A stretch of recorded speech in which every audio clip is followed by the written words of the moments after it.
YouTube family welcome to my new vlog. આજે આવી ગયા છીએ સ્પેશિયલ રેસિપી લઈને. ઉપરથી ક્રન્ચી અને અંદરથી સોફ્ટ એવી ખાવામાં ટેસ્ટી પેટીસની રેસિપી લઈને, અને ઘરના મસાલાથી જ એકદમ બેસ્ટ બની જાય છે. તો પેટીસ બનાવવા માટે સૌપ્રથમ તો લઈ લીધી છે બ્રેડ. અહીંયા બ્રેડ ને મિક્સરમાં કરી નાખશું ક્રશ. તો અહીંયા બ્રેડનો ભૂકો એકદમ સરસ રેડી થઈ ગયો છે. એકદમ ઝીણું જ ક્રશ કરવાનું છે. અહીંયા ચમચીથી જોઈએ ને તો એકદમ સરસ ક્રશ થઈ ગયું છે. તો હવે આપણું બ્રેડ ક્રશ થઈ ગઈ છે. તો લઈ લીધા છે બટેટા. બટેટાને એકદમ સરસ બાફી લેશું અને કરી નાખશું ક્રશ. તો આપણા બટેટા બફાઈને ક્રશ થઈ ગયા છે એકદમ મસ્ત. હવે લીધી છે લસણની પેસ્ટ, સ્વાદ અનુસાર નમક, તીખાસ માટે લાલ મરચું પાવડર, જેટલો તીખું કરવું હોય એ પ્રમાણે લાલ મરચું પાવડર એડ કરી શકો છો. ત્યારબાદ લીધું છે ધાણા જીરું પાવડર અને ઝીણી સુધારેલી ધાણા ભાજી. બધા જ મસાલા નાખી દીધા છે અને કરી લેશું મિક્સ. લસણની પેસ્ટ, લાલ મરચું પાવડર, ધાણા જીરું પાવડર અને લીધી છે ધાણા ભાજી, નમક સ્વાદ અનુસાર. બધા જ મસાલાને હાથ વડે છે ને એકદમ સરસ મિક્સ કરી લેશું. તો અહીંયા આપણો મસાલો એકદમ સરસ મિક્સ થઈ ગયો છે ને મસાલાને છે ને હાથ વડે એકદમ સરસ ગોળ શેપ આપી દેશું આવી રીતે. તો આવી રીતે બધી જ પેટીસ એકદમ સરસ ગોળ વારી અને રેડી કરી લીધી છે. એકદમ ટેસ્ટી બને છે અને ફક્ત ઘરના મસાલાથી જ. આ પેટીસ છે ને એકવાર બનાવશો ને એટલે વારંવાર બનાવશો એટલી ટેસ્ટી બને છે. અહીંયા તમારે ગોળની જગ્યાએ બીજો શેપ આપવો હોય તો બીજો શેપ પણ આપી શકો છો.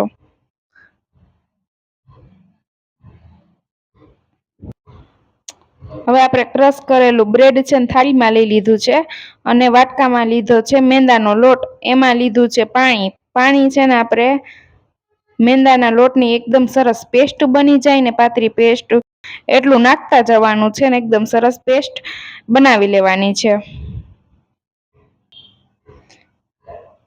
તો આપણે પાણી નાખીને એકદમ સરસ પેસ્ટ રેડી કરી લીધી છે. બહુ ઘાટી પણ નહીં ને એકદમ પાતળી પણ નહીં, મીડિયમ પેસ્ટ બનાવી લઈશું. તો વિડીયોમાં તમે જોઈ શકો છો એકદમ સરસ આપણી પેસ્ટ બનીને રેડી થઈ ગઈ છે.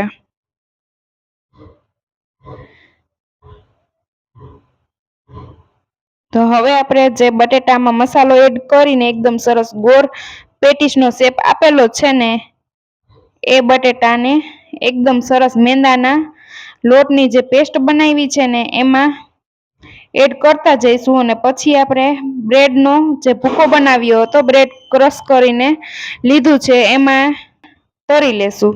તો અહીંયા આપણું તેલ એકદમ સરસ ગરમ થઈ ગયું છે અને બધી જ પેટીસ છે ને આવી રીતે બનાવી લઈશું. મેંદાના લોટમાં એડ કરી અને પછી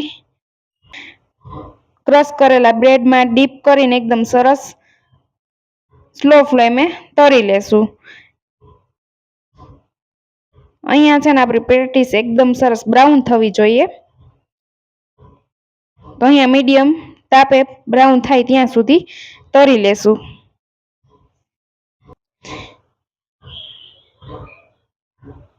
વચ્ચે વચ્ચે ફેરવતા રહીશું એટલે એકદમ સરસ તળાઈ જાય.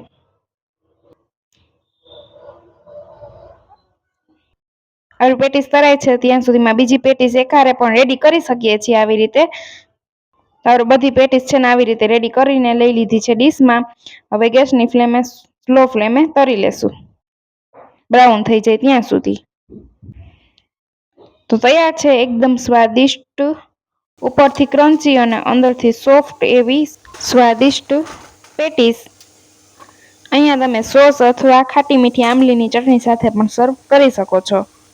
એકદમ સરળ રીતે છે ને ફક્ત મિનિટોમાં જ રેડી થઈ જાય છે. તો આ સ્વાદિષ્ટ પેટીસની રેસિપી તમને કેવી લાગી ને કમેન્ટ કરીને જરૂરથી જણાવજો. અને ફક્ત મિનિટોમાં જ આપણે લોંગ રેસિપી બતાવી છે. જો આ રેસિપી ગમી હોય તો વિડીયોને કરી દેજો લાઇક, શેર અને ચેનલને સબસ્ક્રાઈબ.